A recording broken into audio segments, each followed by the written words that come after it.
கோவை ஈச்சனாரி பகுதியில் உள்ள ரத்தினம் கலை மற்றும் அறிவியல் கல்லூரியில் தமிழர்களின் பாரம்பரியத்தை நிலைநாட்டும் வகையில் நாட்டுப்புற கலைகளுடன் மாணவ மாணவியர்கள் வைத்து கொண்டாடிய பொங்கல் விழா.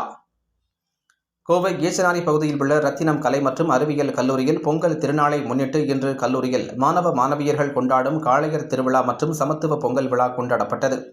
இந்நிகழ்வில் தமிழர்களின் பாரம்பரியத்தை நிலைநாட்டும் வகையிலும் நாட்டுப்புற மற்றும் நமது கலாச்சாரத்தை நினைவு கூறும் வகையிலும் காளையர் திருவிழாவின் சாயலில் பொங்கல் விழா கொண்டாடப்பட்டது.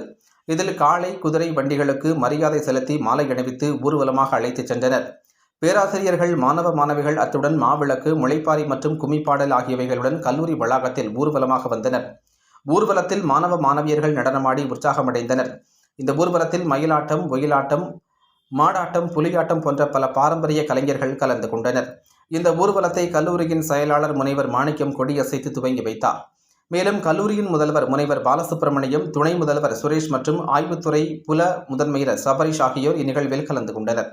இதனைத் தொடர்ந்து நாட்டுப்புற கலைகளை வளர்க்கும் வகையிலும் இன்றைய மாணவ மாணவியர்களிடம் அக்கலையை கொண்டு செல்லும் வகையிலும் உடுமலைப்பேட்டையில் உள்ள வள்ளி கும்மி பெண்கள் குழுவின் ஒயிலாட்டம் மற்றும் கோவையைச் சேர்ந்த மதுரை வீரன் பறைக்குழு, மேலும் ஆயுதம் கலைகளின் சங்கமம் என்ற குழுவும் கல்லூரியின் வளாகத்தில் தங்களுடைய கலை திறமைகளை மாணவர்களிடம் வெளிப்படுத்தினர்.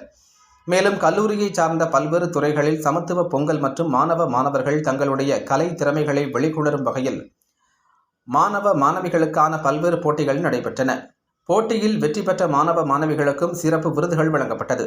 மேலும் வெளிநாட்டு மாணவ மாணவிகள் நமது தமிழ் கலாச்சாரத்தின் பெருமைகளையும் பாரம்பரியத்தையும் உணரும் வகையில் அவர்களுக்கான சிறப்பு ஏற்பாடுகளும் இந்நிகழ்வில் இடம்பெற்றிருந்தது.